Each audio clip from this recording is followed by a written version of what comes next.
Meski sebagian besar petani nilam melakukan penyulingan nilam secara tradisional, beberapa tempat penyulingan modern berteknologi dan skala besar-besaran juga sudah ada di Pasaman Barat sejak beberapa waktu terakhir. Di sini, penyulingan lebih baik karena menggunakan alat penyulingan stainless. Satu ketel sulingan nilam atau seberat 150 kg daun nilam yang sudah kering dibebankan biaya sewa alat penyulingan sebanyak Rp150.000. Proses dengan penyulingan modern ini waktunya lebih singkat dibanding penyulingan tradisional, yakni 6 jam dengan pengontrolan air per 15 menit.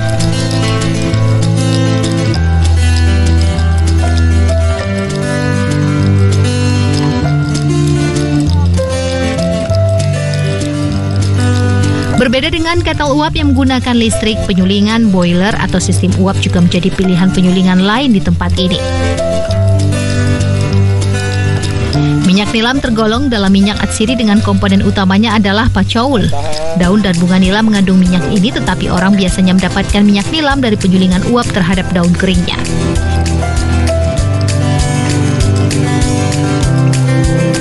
Minyak nilam yang baik umumnya memiliki kadar pH di atas 30%, berwarna kuning jernih, dan memiliki wangi yang khas dan sulit dihilangkan.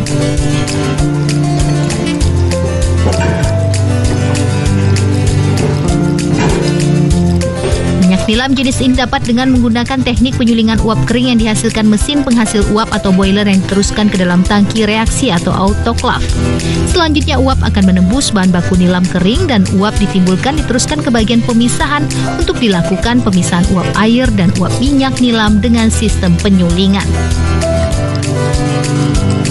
Minyak nilam yang baik dihasilkan dari tabung reaksi dan peralatan penyulingan yang terbuat dari baja tahan karat atau stainless steel, dan peralatan tersebut hanya digunakan untuk menyuling nilam saja, tidak boleh berganti-ganti dengan bahan baku lain. Yang pertama dibangun adalah yang fokus. Itu tahapnya hanya dengan cara pengisian bahan baku, terus pengisian air, menunggu panas air sekitar 2 jam. Lalu dalam jangka 2 jam sampai 5 jam akan keluar minyak nilam atau minyak serai yang kita harapkan. Nah, kalau boiler hampir mirip, Bu. Hampir sama, bahkan yang kelebihannya ini menggunakan alat listrik. Ya, alat listrik. Gimana, Pak? Alhamdulillah mulai dari awal tahun 2016 sampai sekarang rata-rata petani di sini semuanya mulai dari Simpang 4 sampai daerah dari awal tahun 2016 sampai sekarang rata-rata petani di sini semuanya mulai dari Simpang 4 sampai daerah Talu sampai ke daerah Pasam, Kabupaten Pasaman, semuanya datang di sini paling tidak 1 sulingan 1 hari. Ya, itu kami sudah melakukan uji daripada hasil minyak yang keluar, bahwa nilam ini keluar dengan alat seperti ini. Ini adalah stainless tebal yang memiliki kualitas terbaik yang didatangkan dari Korea dengan bantuan beberapa teman dari yang punya di Jakarta, dibawa ke sini dengan kualitas baik, maka hasilnya juga kelihatan. Fe atau besinya itu tidak kelihatan, malahan dianggap tidak ada, dengan hasil murni minyak, ya, murni minyak nilam.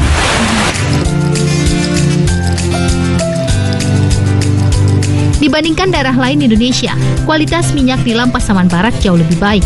Namun secara nilai jual, minyak nilam Pasaman Barat sering jatuh dibanding yang lainnya. Harapan agar petani nilam Pasaman Barat bisa menjaga kualitas nilam yang disuling sehingga pasar nilam Pasaman Barat bisa bersaing dengan daerah lain. Kami memohon kepada pihak-pihak terkait di Kabupaten Pasaman Barat untuk lebih memperhatikan nasib-nasib para petani-petani nilam dan petani-petani atsiri lainnya di daerah Pasaman Barat untuk lebih diberikan bantuan atau penggalakan-penggalakan secara jelas, secara teratur untuk dibawa kembali kepada hasil-hasil yang memungkinkan kita capai di Pasaman Barat ini, khususnya nilam Pasaman Barat. Ya, kalau masalah bagusnya, Bu, kita udah lapor juga ke Balitro Bogor. Pacoli alkoholnya disebut dengan PA itu mencapai 49,75. Itu berdasarkan hasil labor. Berarti tidak ada yang membandingi kita dengan PA yang sekian. Nah, kalau Aceh PA-nya cuma 34, Sulawesi cuma 28 sampai 30.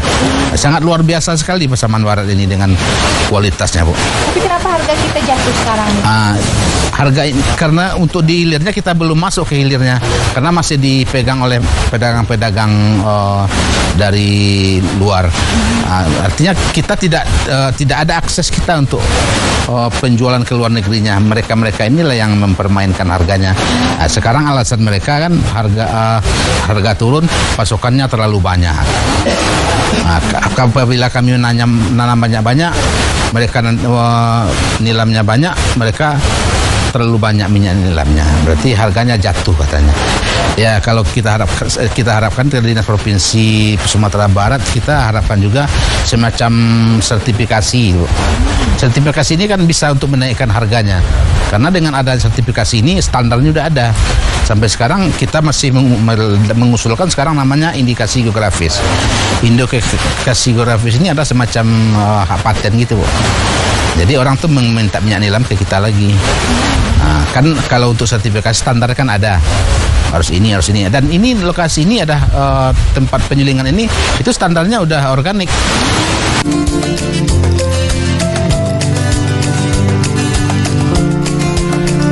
Karena sifat aromanya yang kuat, mewah, dan menenangkan, minyak atsiri banyak digunakan dalam industri parfum. Sepertiga dari produk parfum dunia memakai minyak ini. Minyak ini juga digunakan sebagai pewangi kertas tisu, campuran deterjen pencuci pakaian, dan pewangi ruangan. Fungsi yang lebih tradisional adalah sebagai bahan utama setanggi dan pengusir serangga perusak pakaian. Melihat besarnya peluang minyak atsiri diantaranya minyak nilam, budidaya nilam akan lebih baik dikembangkan petani, sehingga kesejahteraan petani meningkat dalam dukungan pembinaan pemerintah juga tentunya.